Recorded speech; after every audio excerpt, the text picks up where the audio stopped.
नमस्कार, news state पर आप सभी का बहुत स्वागत है। आपके मुद्दे में अब बात छत्तीसगढ़ की, जहां पर लंबे इंतजार के बाद अब साय कैबिनेट का विस्तार आखिरकार हो गया। मुख्यमंत्री की तरह कैबिनेट के चेहरे भी चौंकाने वाले ही रहे और नई कैबिनेट में कई नए चेहरों को मौका दिया गया। चर्चा इसी मसले पर करेंगे, सवाल पूछेंगे कि साय कैबिनेट में नए चेहरों पर इतना भरोसा क्यों आखिर किया गया है। नए चेहरों पर लोकसभा चुनाव का क्या दारोमदार टिका हुआ रहेगा। मंत्री नहीं बनने वाले दिग्गज अब कहां पर एडजस्ट किए जाएंगे। सवाल यह भी कि बचे हुए एक मंत्री पद के लिए और कितने दावेदार इस वक्त मौजूद हैं। और सवाल यह भी कि नई कैबिनेट में क्षेत्रीय और जातीय संतुलन की जो झलक दिख रही है उसका क्या असर पड़ सकता है। तमाम सवालों के जवाब तलाशेंगे। बातचीत के लिए खास मेहमानों का एक पैनल भी मौजूद होगा, लेकिन पहले एक छोटी सी रिपोर्ट आपको इसी से जुड़ी दिखा देते हैं, उसके बाद चर्चा की शुरुआत। मैं बृजमोहन अग्रवाल ईश्वर की शपथ लेता हूँ। मैं राम विचार नेताम सत्य निष्ठा से प्रतिज्ञान करता हूँ। मैं दयालदास बघेल ईश्वर की शपथ लेता हूँ कि मैं केदार कश्यप ईश्वर की शपथ लेता हूँ। मैं ओपी चौधरी ईश्वर की शपथ लेता हूँ।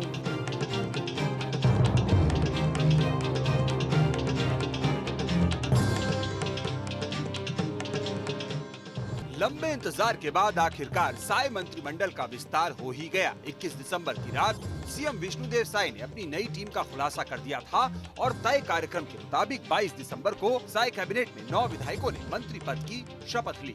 साय कैबिनेट में जिन चेहरों को शामिल किया गया है उनमें बस्तर संभाग से केदार कश्यप, दुर्ग संभाग से दयालदास बघेल, बिलासपुर संभाग से लखनलाल देवांगन और ओपी चौधरी, रायपुर संभाग से बृजमोहन अग्रवाल, टंकराम वर्मा, सरगुजा संभाग से राम विचार नेताम, श्याम बिहारी जायसवाल और लक्ष्मी राजवाड़े का नाम शामिल है। साय कैबिनेट में इस बार नए चेहरों को तवज्जो दी गई है। शपथ लेने वाले 9 मंत्रियों में से 5 पहली बार मंत्री बने हैं। पहली बार मंत्री बनने वालों में टंकराम वर्मा, ओपी चौधरी, लखनलाल देवांगन, श्याम बिहारी जायसवाल और लक्ष्मी राजवाड़े का नाम शामिल है। साय कैबिनेट में जहां नए चेहरों को तवज्जो दी गई है, वहीं क्षेत्रीय समीकरणों के साथ साथ जाति समीकरणों को भी साधने की कोशिश की गई है। जानकारी के मुताबिक नई कैबिनेट में 6 मंत्री ओबीसी वर्ग से हैं, 3 एसटी यानी आदिवासी वर्ग से हैं, 2 सामान्य वर्ग से हैं, 1 एससी यानी अनुसूचित जाति वर्ग से हैं। तो पहले आदिवासी सीएम विष्णुदेव साय और ओबीसी सामान्य वर्ग से अरुण साव और विजय शर्मा को डिप्टी सीएम बनाया गया। फिर कैबिनेट विस्तार में भी सोशल इंजीनियरिंग का पूरा ख्याल रखा गया। हालांकि छत्तीसगढ़ में अभी एक मंत्री पद और खाली है और अब बची हुई एक सीट के कई दिग्गज कतार में लिख रहे हैं। छत्तीसगढ़ में खाली रह गए एक मंत्री पद के लिए धर्मलाल कौशिक, राजेश मूणत, अजय चंद्राकर, अमर अग्रवाल और रेणुका सिंह जैसे नाम रेस में बताए जा रहे हैं। बहरहाल जिस तरह सीएम का चेहरा चौंकाने वाला रहा, उसी तरह छत्तीसगढ़ की नई कैबिनेट में वो नाम नजर आए जो दूर दूर तक चर्चा में नहीं थे। अब इन नए चेहरों पर जहां मोदी की गारंटी को पूरा करवाने की चुनौती होगी, वहीं पुराने दिग्गजों की भूमिका तय करना भी पार्टी के लिए एक बड़ा टास्क रहेगा। रायपुर से अंकुश शर्मा के साथ टीम न्यूज स्टेट। कुल मिलाकर के देखें तो जब आज पूरी टीम सामने आई है साय की, तो उस वक्त नजर आ रहा है कि नए चेहरों को खास तौर पर वरीयता दी गई है, लेकिन जो पुराने दिग्गज हैं उन्हें कहां एडजस्ट किया जाएगा। बहुत से ऐसे चेहरे थे जो सीएम इन वेटिंग थे, वो भी अभी कैबिनेट में शामिल नहीं है, तो उन्हें क्या भूमिका दी जाएगी। बहुत से सवाल हैं और जरा हम आज की कैबिनेट विस्तार के बाद जो तस्वीर सामने आई है उसको भी समझने की कोशिश करेंगे। बातचीत के लिए खास मेहमानों का एक पैनल जुड़ गया है, उनसे आपका परिचय करा देते हैं। हमारे साथ 3 खास मेहमान हैं। हमारे साथ बीजेपी का पक्ष रखने के लिए प्रवक्ता के.एस. चौहान जी मौजूद हैं। के.एस. चौहान जी, आपका बहुत स्वागत। इसके अलावा कांग्रेस का पक्ष रखने के लिए प्रवक्ता श्री कुमार मेनन साहब है। मेनन जी, आपका भी बहुत स्वागत है। और साथ ही साथ वरिष्ठ पत्रकार बाबूलाल शर्मा जी भी हमारे साथ मौजूद हैं। बाबूलाल शर्मा जी, मैं पहली शुरुआत आपसे ही करना चाह रहा हूं कि कैबिनेट का विस्तार हो गया, लंबा इंतजार हुआ, लेकिन इंतजार के बाद जब कैबिनेट मंत्रियों के चेहरे सामने आए तो भी वो थोड़े चौंकाने वाले कहे जा रहे हैं। क्या आपके लिए भी ये चौंकाने वाले थे? और इन मंत्रियों के और कैबिनेट के विस्तार के बाद जो तस्वीर आई है सामने, आप उसका क्या आकलन करते हैं, क्या नजर आता है आपको? देखिए, राम विचार नेताम बृजमोहन अग्रवाल और केदार कश्यप को छोड़कर सभी चौंकाने वाले नाम हैं। निश्चित रूप से जो है सीएम के पद के और उप मुख्यमंत्री पद के लिए भी चौंकाया गया था, तो कोई दो राय नहीं है। भारतीय जनता पार्टी में कई बार कहता हूँ प्रयोग धर्मी पार्टी है। ये नए नए प्रयोग करके ये देखना चाहती है कि आखिर इसमें अंततः क्या हो सकता है। अगर हम ये प्रयोग करेंगे तो इसका निर्णय क्या होगा। गुजरात में उन्होंने पूरा मंत्रिमंडल बदलकर नए चेहरों को दे करके एक प्रयोग किया था और वो सफल रहा। ठीक बात। तो उसके बाद जो है ये प्रयोग आगे बढ़ता चला जा रहा है। ये मध्य प्रदेश में भी दोहराया जाएगा, राजस्थान में भी दोहराया जाएगा और यहाँ भी दोहराया गया। और निश्चित रूप से जो है इसकी सफलता जैसा गुजरात में हुई थी मान के चल रही है भारतीय जनता पार्टी की, इन स्टेट्स में भी जो है सफलता इसकी रहेगी। और देखिए कोई भी व्यक्ति कभी भी जब मंत्री बनता है तो पहली बार ही बनता है। और आज जब जिस ब्रजमोहन अग्रवाल को कह रहे हैं कि 8 साल बार के विधायक हैं, सीनियर हैं, तो वो भी कभी जब बने थे तो पहली बार बने थे। ठीक बात। इसलिए जो है पहली बार बन जाना जो है कोई ये नहीं है कि गलत हो गया। उसको सीखने का मौका मिलता है, वो आगे बढ़ता है, धीरे धीरे बातों में पकता है और उसका नाम होता है और अच्छे कदम उठाता है, अच्छे तरीके से चलता है, तो निश्चित रूप से जो है वो सफल भी होता है और अपनी भारतीय जनता पार्टी की सरकार जो भी बनी हुई है, विष्णुदेव की सरकार है, उसका नाम भी पैदा कर सकता है। वो उसकी ईमानदारी और निष्ठा के ऊपर रहता है। जी ठीक है, लेकिन सर अब जो आप अभी चेहरे देख रहे हैं उसको ये भी समझना होगा कि किस वजह से इन चेहरों को वरीयता दी गई और लोकसभा चुनाव को लेकर के उनका क्या असर होगा। चलिए ठीक है, मैं जाना चाह रहा था के एस चौहान साहब के पास, लेकिन बाबूलाल शर्मा सर मैं आप ही से समझना चाह रहा हूँ इस कॉम्बिनेशन के पीछे की वजह क्या हो सकती है, इस नए प्रयोग के पीछे की वजह क्या हो सकती है, इन नए चेहरों को वरीयता देने के पीछे वजह क्या हो सकती है, और क्या इससे अंदर असंतोष नहीं होगा जो पुराने मंत्री रहे होंगे, जो पुराने दिग्गज हैं, उनको कहाँ एडजस्ट किया जाएगा। देखिए असंतोष भारतीय जनता पार्टी में अभी तक हमने हमारे अनुभव में देखा है कि जरा कमी देखने में आता है, लेकिन इस बार जरा स्थिति जो है खतरनाक दिख रही है। एक देखिए मंत्रिमंडल को ध्यान से देखेंगे आप तो ओबीसी सीट मंत्रियों को ज्यादा दी गई है। निश्चित रूप से जो है ओबीसी बाहुल्य क्षेत्र बन चुका है ये हमारा छत्तीसगढ़। ओबीसी और एसटी माने आदिवासी लोगों की सीट कही जा रही है, इसलिए जो है आदिवासी और ओबीसी पर ध्यान केंद्रित किया गया है। सामान्य वर्ग और एससी वर्ग को भी दिया गया जगह, लेकिन ज्यादातर जो है ओबीसी 6 कैंडिडेट जो है मंत्री हैं और 3 एसटी के हैं। खुद सीएम जो है एसटी वर्ग से हैं। ये बहुत बड़ा संतुलन जो है बनाने का प्रयास, बड़े वोट बैंक के ऊपर में असर डालने का प्रयास जो है वो किया जा रहा है। और मुझे लगता है मध्य प्रदेश में भी ओबीसी ओरिएंटेड जो है मंत्रिमंडल बनेगा, मुझे ऐसा लगता है, क्योंकि ये जो मैंने खुद प्रधानमंत्री ओबीसी वर्ग से हैं और सभी जगह जहां जहां मध्य प्रदेश और यहाँ ओबीसी की बाहुल्यता है तो ओबीसी को महत्व दिया जाएगा। पुराने लोगों का जहां तक प्रश्न है वो एक बड़ी चुनौती है, इनको कहाँ एडजस्ट किया जाएगा। बड़े बड़े नाम है, कोई छोटा नाम एक भी नहीं कर रहे हैं ना बाबूलाल शर्मा सर, तो हो क्या रहा है कि क्षेत्रीय संतुलन, जातीय संतुलन और नया नेतृत्व यानी कि यंग और जो युवा चेहरे हैं उनको जिम्मेदारी दी जाए, इस पर तो ध्यान दिया जा रहा है, लेकिन जो पुराने छत्रप हैं, जो एक्सपीरियंस लोग हैं, अगर उन्हें इसको लेकर के दरकिनार भी करना पड़े तो इससे गुरेज नहीं किया जा रहा है। पहले ये नहीं होता था, पहले इससे डरा जाता था, पहले डर होता था कि इससे नुकसान होगा, लेकिन अभी फिलहाल खुले तौर पर ये स्टेप लिए जा रहे हैं। प्रयोग धर्मी पार्टी मैंने बताया ना आपको, प्रयोग करती है। ये जो है ये बड़े नाम है, ये पूरा एक मंत्रिमंडल है। 13 लोग जो बाहर रह गए वो पूरा मंत्रिमंडल एक प्रकार का। ठीक बात। और वो लोगों ने सबने सपना पाला था कि हम मंत्री बनेंगे। अब उनके अंदर कितनी निराशा आती है, कितना निराशा उनके मन में बैठती है, उस निराशा का ये अर्थ क्या होगा, उसका रिजल्ट क्या निकलेगा, ये देखने वाली बात है भविष्य के लिए।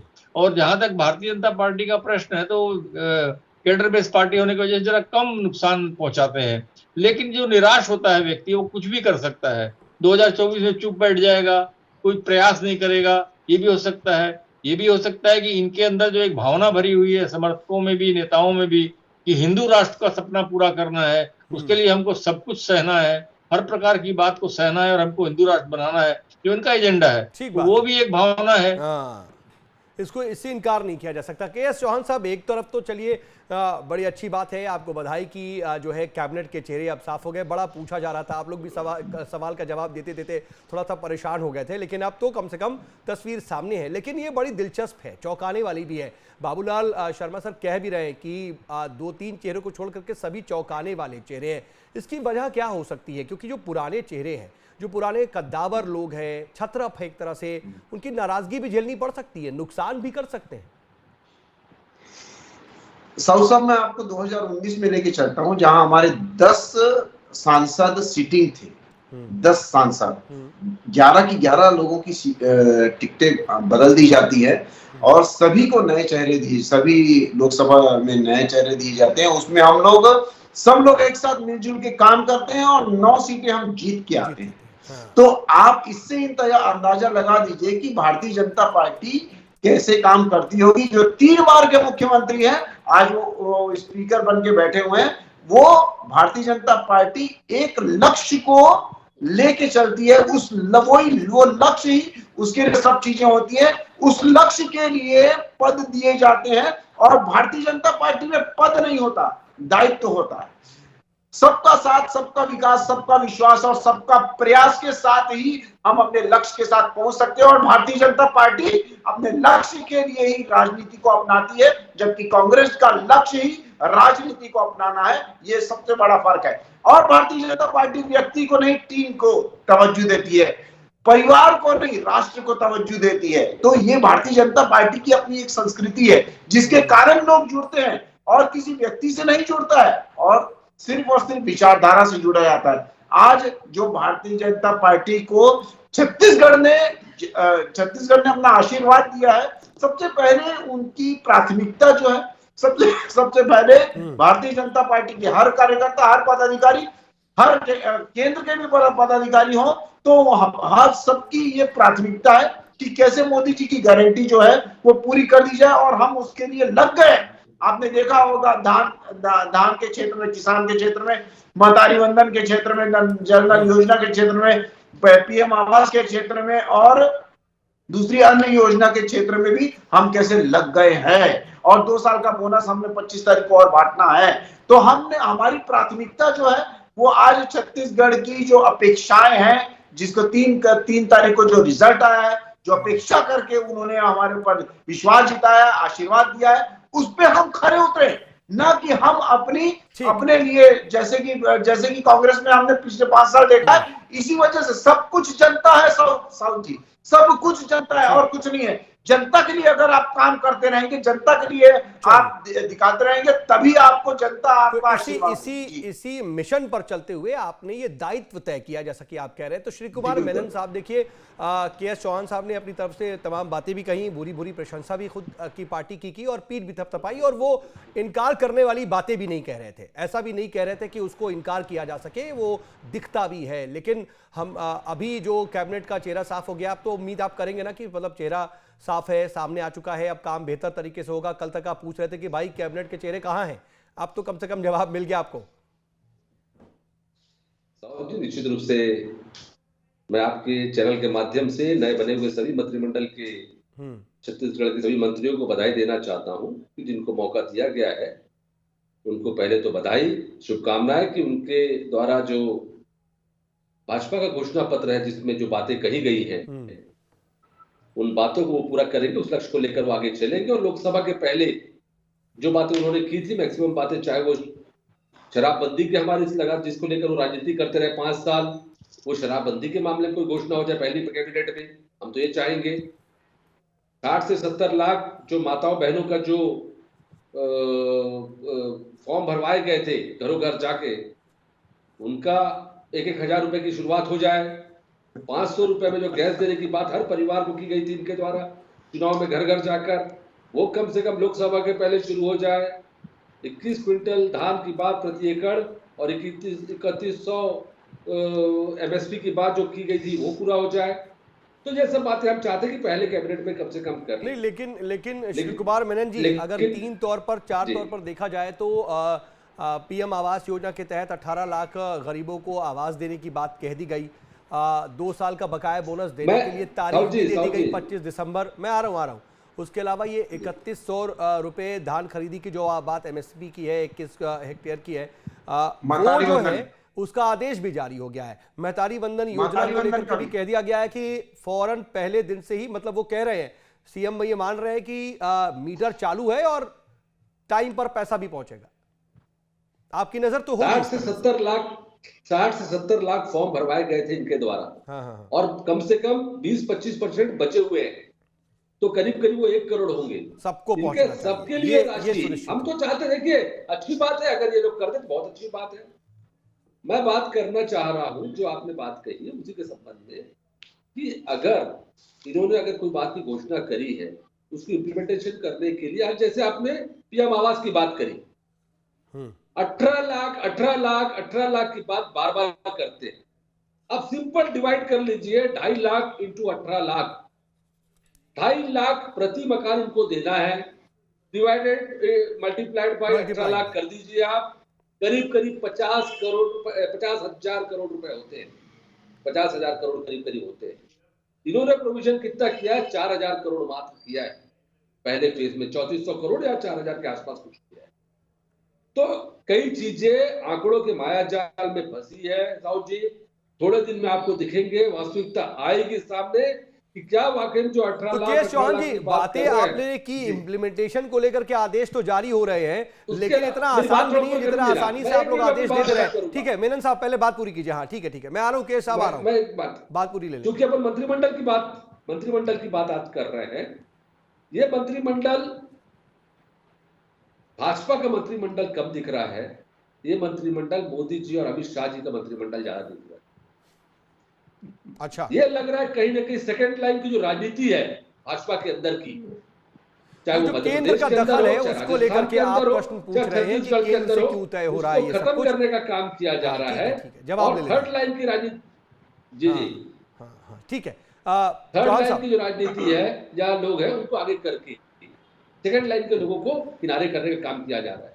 भाई पूरा देश जानता है, गुजरात के अंदर में चाहे केशुभाई पटेल का मामला हो, काशीराम राणा का मामला हो, सुरेश मेहता जी का मामला हो। अब देखिए ये तो इंटरनल इनका मामला है, ये तो इनका इंटरनल मामला है मेनन साहब, कि वो कैसे ये करते हैं, कैसे फैसला लेते हैं और कैसे इसको एडजस्ट करते हैं। क्योंकि आपके वहां भी अब देखिए, हमने राजस्थान में देखा था, सचिन पायलट लगातार आवाज उठाते रहे, उसके बाद आपने देखा नतीजा क्या हुआ, उनको छटपटाते रहे, अभी तक उनको वो पद नहीं मिला था, फिर से आपको विपक्ष में जाकर के संतोष करना पड़ रहा है। यहाँ पर ज्योतिरादित्य सिंधिया देखिए लगातार आवाज उठाते थे, एक वक्त ऐसा आया कि अब वो बीजेपी के साथ जा चुके एमपी में, ठीक है ना, वो चीजें हमने देखी है। यहाँ छत्तीसगढ़ में भी देखा, टी.एस. सिंहदेव साहब और हमारे यहाँ के साथ क्या हुआ आपस में। इनके यहाँ जैसे बाबूलाल शर्मा जी ने बोला, अब धीरे धीरे वो चीज बाहर आई, आप भी देखेंगे, हम भी देखेंगे। ठीक है, कहीं ना कहीं जवाब ले लूं मैं, मेनन साहब बहुत देर से मैं आपकी बात ले रहा हूं, जरा जवाब ले लेता हूं जल्दी से। क्या चौहान साहब?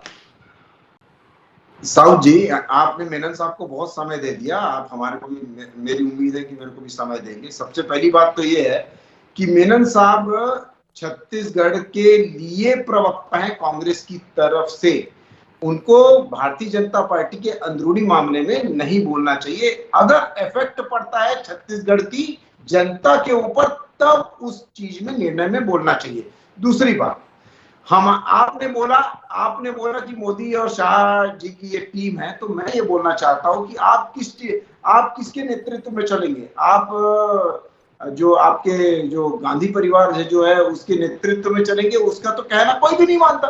भूपेश बघेल छत्तीसगढ़ से नहीं मानते हैं, दिग्विजय और कमलनाथ एमपी से नहीं मानते, गहलोत राजस्थान से नहीं मानते हैं। आपका कहना सुन कौन रहा है? और नीचे के पदाधिकारी आपको कैसे आंख दिखा रहे हैं? आपके नीचे के पदाधिकारी, आपके जो प्रभारी आती है उसको हीरोइन बोलते हैं, उसको बिकी हुई कहते हैं। इतने निचले स्तर पे जाके राजनीति और बयानबाजी करते हैं, और आप लोग बोलते हैं हमारी तो भारतीय जनता पार्टी की टीम है। इवन कांग्रेस के दूसरे राज्यों में भी इस टाइप की निचले स्तर की राजनीति देखने को नहीं मिलती है, जिस निचले स्तर की राजनीति देखने को छत्तीसगढ़ में मिली है। और बृहस्पति सिंह और जब ये विनय जायसवाल और जयसिंह अग्रवाल बयान देते हैं, तो मुख्यमंत्री जी उनके बयानों में कुछ बोलते भी नहीं है, उल्टा मौन उनको स्वीकृति देने में लगे रहते हैं। दूसरी बात, आपने बोला कि, अब मैं आ जाता हूं इधर अपने मुद्दे पे, आपने बोला कि 60 से 70 लाख आपके पास आए हैं आवेदन, तो आप कलेक्ट करने गए थे क्या? हमारे को पास तो नहीं, अभी 60 से 70 लाख कलेक्ट तो नहीं हुए। दूसरी बात आपने बोली कि 1 करोड़ मातारियों को इन्होंने बांटना है। तो महोदय मैं आपको बता दूं कि 1 करोड़ 2 लाख वोटर्स ही हैं जो 18 साल से ऊपर हैं। 1 करोड़ 27 लाख हमारी पूरी महिलाएं हैं पूरे छत्तीसगढ़ की, लेकिन उसमें 1 करोड़ 2 ही लाख है, उसमें 18 लाख जो है वो पहली बार हुई है। उसके बाद 85 लाख में जो बस्ती है उसमें कितनी विवाहित है कितनी नहीं है, वो सर्वे के हिसाब से सब चीजें देखी जाएंगी। जिस हिसाब से उनके फॉर्म्स आएंगे वहां पर दे दिया जाएगा। दूसरी बात, फॉर्म कभी भी आए, लेकिन उनका मीटर चालू हो गया है जब से हमारी सरकार बनी है। आपकी सरकार तो 25 दिसंबर को मंत्री का वो हुआ था। मैं आ रहा हूं, सुनिए चौहान साहब, 4 जनवरी के बाद, लगभग 4 जनवरी के बाद इनका किसानों का अपना जो रेट है वो तय हुआ था और उसके बाद इन्होंने देना चालू किया था। हमने तो पहले ही कर दिया। और बात करते हैं आप, मिलन साहब जवाब दे दीजिए। और मैं ये भी पूछना चाहूंगा कि इस बार आप पहली पंक्ति दूसरी पंक्ति की बात कर रहे हैं, पिछली बार भी हमने देखा कि जब कैबिनेट विस्तार की बात हुई और आखिरी में जब हमने देखा था 2000 आपकी सरकार का कैबिनेट, तो क्या स्थिति थी? दुर्ग से एक साथ 6 लोग आ जाते हैं, बाकी दूसरे संभाग से कहीं ना कहीं प्रतिनिधित्व मिलता नहीं है। सरगुजा से 14 की 14 सीटें रहती है, आप 1 या 2 चेहरे ही मिलते हैं वहां से आपको मंत्री पद के लिए, उसमें एक डिप्टी सीएम ही रहते हैं आपके। तो वो इम्बैलेंसिंग थी, उस इम्बैलेंसिंग का खामियाजा भी आपको भुगतना पड़ा। सरगुजा से सुपड़ा एक जिले से 4 मंत्री आते हैं साहू जी, एक जिले से, ये एक जिले से 4 मंत्री आते हैं। कम से कम ये एक जिले से 4 मंत्री आते हैं। मिलन साहब, एक जिले से 4 मंत्री आते हैं, एक जिले से 4 मंत्री आते हैं, एक जिले से। जो आज कैबिनेट का स्वरूप बना है और जिन लोगों को प्रतिनिधित्व मिला है, देखिए उनको मौका मिला, बहुत अच्छी बात है नए लोगों को, अच्छी बात है, ओके। लेकिन जिन लोगों को, चाहे वो रेणुका सिंह जी का मामला हो, चाहे धर्मलाल कौशिक जी का मामला हो, राजेश मूणत जी का मामला हो, चाहे अमर अग्रवाल जी का मामला हो, अजय तो सवाल कर चुका, वो कह रहे हैं कि हमारे लिए पद नहीं होता, दायित्व इंपॉर्टेंट होता है, मिशन पर काम करते, सारा जवाब दे चुके हैं चौहान साहब। दूसरी बात यह है कि इनके तो हारने के बाद छोड़ के जा रहे हैं, हारने के बाद भी छोड़ के जा रहे हैं, हारने के बाद छोड़ के जा रहे हैं। कांग्रेस पार्टी जीतने के बाद भी लड़ाई रही पूरे 5 साल, 2.5 साल की, और मोहन मरकाम की रही और दूसरे और लोग 2.5 साल पहले आपको 2.5 महीने पहले आप किसी को मंत्री पद देते हैं, आप ये बोलते हैं, और उसके बाद आप खुद ये तो देखिए कि आपकी स्थिति क्या थी। आप लोग खुद मंत्री तो ठीक से बना नहीं पाए, बहुत ज्यादा इनबैलेंस था आपका, और आप लोग खुद बोलते हैं यहाँ पर। तो ये सवाल तो हमारे को कहीं से पछता नहीं है। सबका साथ, सबका विकास, सबका विश्वास, सबका प्रयास। बातों का बहुत ज्यादा इस वक्त समय नहीं है, क्योंकि अब देखिए नए मंत्री सामने आए हैं, अब वो कैसे कामकाज करेंगे, क्या समीकरण था, उस पर बात कर रहा था। मिलन साहब मैं आऊंगा आपके पास। बाबूलाल शर्मा सर, मैं समझना चाह रहा हूं आप इस मंत्रिमंडल को देखते कैसे हैं? सभी चेहरों को जब आप एक नजर में देखते हैं, आप कह रहे हैं कि कुछ नाम चौंकाने वाले हैं, जातीय संतुलन और क्षेत्रीय संतुलन तो है ही, लेकिन एक युवा नेतृत्व तैयार करने की जो कोशिश हो रही है, और गुजरात मॉडल का आपने जिक्र भी किया था कि गुजरात मॉडल का इंप्लीमेंटेशन होगा और यहां पर भी यही हुआ, इसको देख कैसे रहे और कैसे आने वाले वक्त में बीजेपी को इससे फायदा होगा, खासतौर पर लोकसभा चुनाव में? पहला लिटमस टेस्ट वही है। मैंने पहले कहा था ना कि जो भी व्यक्ति पहली बार मंत्री बनता है, बड़े बड़े लोग जो आज बड़ा नाम कमा के रखे, किसी दिन जब वो मंत्री बनेंगे तो पहली बार ही बने होंगे। ठीक है, वो बात मान के चलिए कि इनमें भी सब जो क्षमताएं होंगी वो क्षमताएं सामने आने लगेंगी और ये अपनी क्षमता से काम करेंगे। और देखिए ये पूरा मंत्रिमंडल, मेरा दृष्टिकोण ऐसा कहता है कि ये पूरा मंत्रिमंडल शाह और मोदी जी के नेतृत्व का मंत्रिमंडल मानता हूं मैं इसको। ये मोदी की गारंटी है, सीधे मोदी की गारंटी है। सरकार की, यहाँ की भाजपा की गारंटी कम है, मोदी की गारंटी पर ज्यादा विश्वास है। तो मोदी की आप मान रहे हैं और विपक्ष इसी पर सवाल खड़े कर रहा है, वो यही कह रहा है कि ऐसा क्यों कि केंद्र का दखल इतना ज्यादा। लेकिन बहरहाल अब मोदी की गारंटी पर चुनाव लड़ा गया और केंद्र का दखल उस वक्त भी था, कैंपेनिंग भी हम देख रहे थे, अब सरकार बनने के बाद भी दिख रहा है। सर मैं माफी के साथ रुक रहा हूं क्योंकि समय अब इजाजत नहीं दे रहा है आगे बढ़ाने का चर्चा को। आप सभी मेहमान हमारे साथ जुड़े, चर्चा में शामिल हुए, इसके लिए आपका बहुत बहुत शुक्रिया। अब देखिए नए मंत्रिमंडल की तस्वीर साफ हो चुकी है, नए चेहरे सामने आ चुके हैं, पद और गोपनीयता की शपथ ली जा चुकी है। बस पदभार ग्रहण करना है और काम पर लग जाएंगे। अब आने वाले वक्त में काम कैसा होता है, नजर इस पर रहेगी।